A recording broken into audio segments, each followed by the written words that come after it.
By far and away, the most squandered opportunity in business presentation and speeches is the opening. Hey, can you guys hear me back there? I apologize up front for my voice. My allergies kick in this time of year. I'm sorry, I'm a little nervous. Hey, look, my friend Jimmy's in the back. How you doing today, Jimmy? Open like that, and the rest of your speech is a waste of time. Nobody will be paying attention. They'll be on their phones or forming to-do lists in their minds. Even with benign openings like, "Thank you, Samantha, for that warm introduction." Or, "It's great to be here with you today." "Hello, my name is so-and-so." With openings like that, you still risk losing your audience. The first thing a speaker needs to do is grab the audience by the forelock.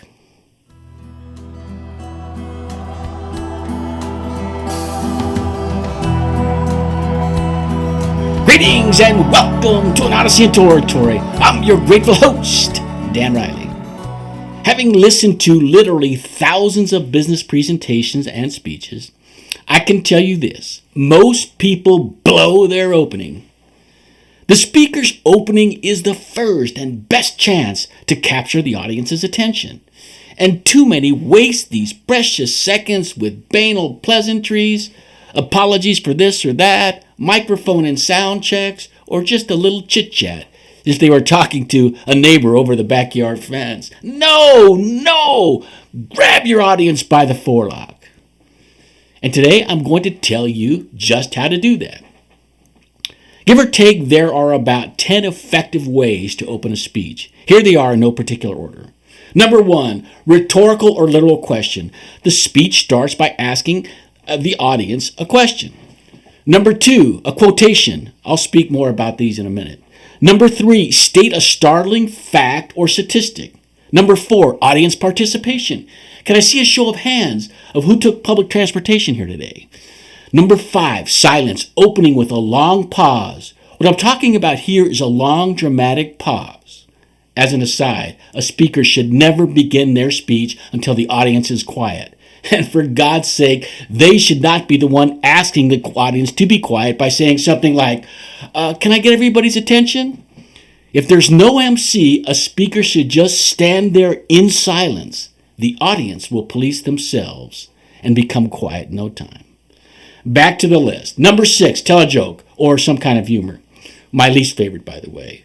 Number 7, use a prop. Steve Jobs would hold up his latest gadget as he opened his speech. Number 8, provocative statement. Here's an example. Sadly, in the next 18 minutes while I'm speaking, 4 Americans that are alive now will be dead from the food they eat. Number 9, share a current event. And the last one, number 10, tell a story. Most seasoned speakers will open with one of these 10 templates or some variation, combination, or derivative of them. Of these 10, here are the 5 that I have found to be the most effective. I'll start with number 5, quotations. Opening with a quotation can be very effective, but it has a few pitfalls.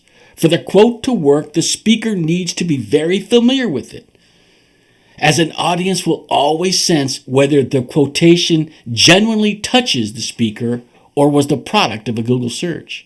An accurate attribution should be given.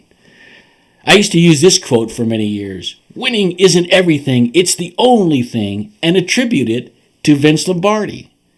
Well, he may have said it, but it was Red Sanders, the former UCLA coach, who originated it and said it long before Lombardi did.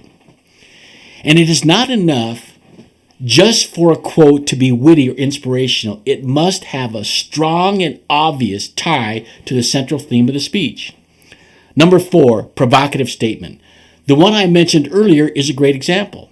When the speaker told his audience that 4 Americans will die from their diet in just the amount of time it takes him to give the speech. This opening is especially effective when the facts of the subject matter seem obvious, but they are not. Number 3, a startling fact or statistic. This is similar to a provocative statement. And this opening is used best when the startling fact or statistic the speaker uses is one that startled them when they were researching their speech. Here's a takeaway for you. What affects, impacts, or moves the speaker will always impact the audience as well. Audiences always feel a speaker's emotion. And number 2, ask a rhetorical or literal question. This is a popular opening because it has many applications and options. The speaker can ask a question, then answer it themselves. Did you know that only one demographic realistically needs to concern themselves with being bit by a rattlesnake while hiking? That would be drunk males between the age of 18 and 35 who are provoking the snake. The question can be answered during the opening, right after it's asked, or during the body of the speech. Other applications of this opening are the what if and imagine questions. What if humans were incapable of lying? Imagine for a second, if you will, you are alone on a deserted island. And number 1, the most effective opening is to tell a story. This attention grabber has lots of versatility. Most inexperienced speakers don't quite grasp how much versatility there is in storytelling. They believe all stories are 3-minute affairs that start out with once upon a time. No. Many good speakers open with 1 or 2 sentence stories. My grandfather used to tell me that the man who beats his horse will soon be walking. Why don't you trust me? She texted, and then sent it to both guys. He stared at it as it slowly burned his fingers, but that was only after it had burned his marriage, his future, and his lungs. Of course, these are popular little stories, and I use them only as examples to demonstrate the structure. Little vignettes like these exist all around us. They're all over our world, our home life, our neighborhoods, our workplaces. We just need to look for them. And when it comes to 1 or 2 sentence stories, don't be overly concerned with the beginning, middle, end format. If the moral is clear, as it is in those examples I just gave you, we've got ourselves a story.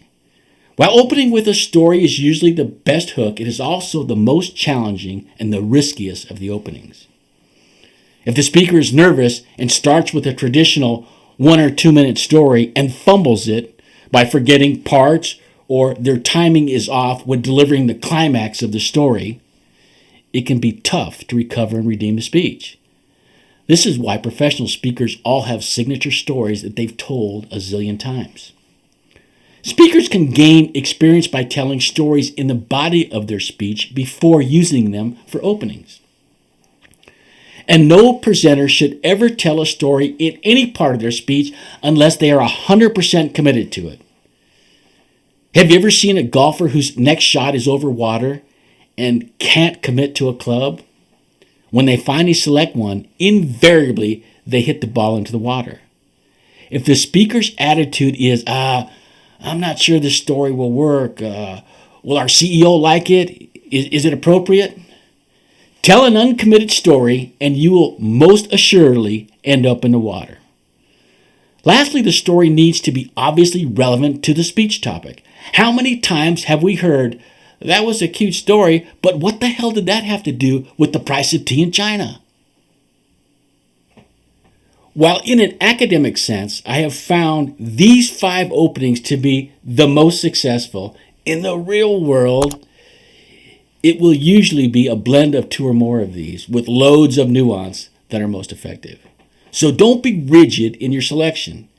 Industry or company cultures, senior leadership preferences, and the strengths of the speaker all play roles when selecting how to open a speech. The opening will also depend on what type of speech you're giving and the makeup of the audience. If you are talking to a group of Type A alpha business executives, you'd probably opt to open with the startling statistics. Or if talking to a group of kindergarten teachers, you might open with one of Aesop's fables. Now here's a counterintuitive thought. I'm going to contradict what I just said.